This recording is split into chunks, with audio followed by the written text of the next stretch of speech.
നമസ്കാരം, ചർച്ച അപ്ഡേറ്റ്സിലേക്ക് സ്വാഗതം. തൊമ്മൻകുത്ത് സെന്റ് തോമസ് ഇടവക നാരങ്ങാനത്തെ കൈവശ ഭൂമിയിൽ സ്ഥാപിച്ച കുരിശ് വനം വകുപ്പ് അധികൃതർ പിഴുതുമാറ്റിയ സംഭവത്തിൽ തഹസിൽദാരുടെ ഹിയറിംഗ് റിപ്പോർട്ട് വനം വകുപ്പിന് തിരിച്ചടിയാകുന്നു. കുരിശുപിടുത വനം വകുപ്പിന്റെ നടപടിക്കെതിരെ നാട്ടുകാരും രാഷ്ട്രീയ കക്ഷി നേതാക്കളും മുഖ്യമന്ത്രിക്ക് നൽകിയ പരാതി സംബന്ധിച്ച് അന്വേഷിക്കുവാൻ കളക്ടറോട് ആവശ്യപ്പെട്ടിരുന്നു. ഇതിന്റെ അടിസ്ഥാനത്തിൽ കുരിശ് നിന്ന സ്ഥലം ജണ്ടയ്ക്ക് പുറത്താണെന്നും ഇത് ജനവാസ മേഖലയാണെന്നും പതിറ്റാണ്ടുകൾ പഴക്കമുള്ള ഫലവൃക്ഷങ്ങൾ ഇവിടെയുണ്ടെന്നും തൊടുപുഴ തഹസിൽദാർ OF ജയകുമാർ റിപ്പോർട്ട് നൽകി. നൈജീരിയയിൽ ക്രൈസ്തവർക്ക് നേരെ ക്രൂരമായ പീഡനം തുടരുന്നു. ഫുലാനി വംശീയ സായുധ സംഘങ്ങൾ അടുത്തിടെ നടത്തിയ ആക്രമണത്തിൽ 8 ക്രൈസ്തവർ കൊല്ലപ്പെടുകയും ഏക്കർ കണക്കിന് കൃഷിഭൂമി നശിപ്പിക്കപ്പെടുകയും ചെയ്തു. മെയ് 14 പ്ലേറ്റോ സംസ്ഥാനത്തെ പ്രധാനമായും ക്രിസ്ത്യൻ കർഷക സമൂഹങ്ങളെ ലക്ഷ്യമിട്ടിട്ടുള്ള ആക്രമണങ്ങളാണ് അരങ്ങേറിയത്.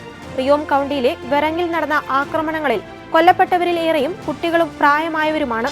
2020 ചിലിയിൽ കത്തിനശിച്ച പള്ളി വീണ്ടും തുറന്നു. ചിലിയിലെ വിഗുന മക്കിന്നെ അവന്യൂവിൽ സ്ഥിതി ചെയ്യുന്ന അവർ ലേഡി ഓഫ് ദി അസംഷൻ ചർച്ചാണ് വിശ്വാസികൾക്കായി നവീകരണ പ്രവർത്തികൾക്ക് ശേഷം വീണ്ടും തുറന്നുകൊടുത്തത്. 1876 പള്ളി സ്ഥാപിച്ചത്. ഒരു നൂറ്റാണ്ടിലേറെക്കാലം പള്ളി വിശ്വാസത്തിന്റെയും സേവനത്തിന്റെയും ഇടമായിരുന്നു. 2019 സാമൂഹ്യ വിരുദ്ധർ ഈ പള്ളി കൊള്ളയടിച്ച് ബെഞ്ചുകൾ, കുമ്പസാരക്കൂടുകൾ, പെയിന്റിങ്ങുകൾ, ശില്പങ്ങൾ എന്നിവ കൊണ്ടുപോയത്.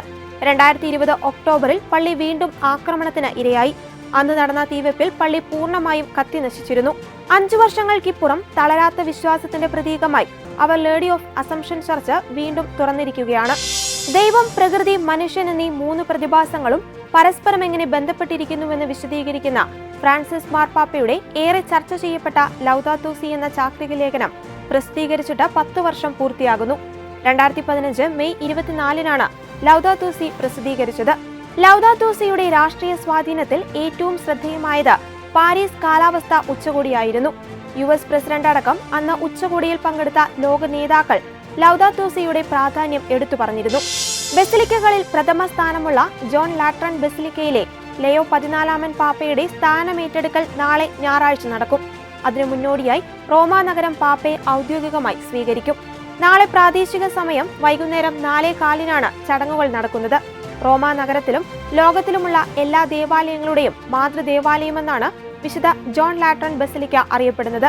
ബസിലിക്കകളിൽ പ്രഥമ സ്ഥാനമുള്ള ജോൺ ലാട്രൺ ബസിലിക്കയുടെ അധിപൻ മാർപ്പാപ്പയാണ്. ഇതോടെ ചർച്ച അപ്ഡേറ്റ്സ് പൂർണ്ണമാകുന്നു. നന്ദി.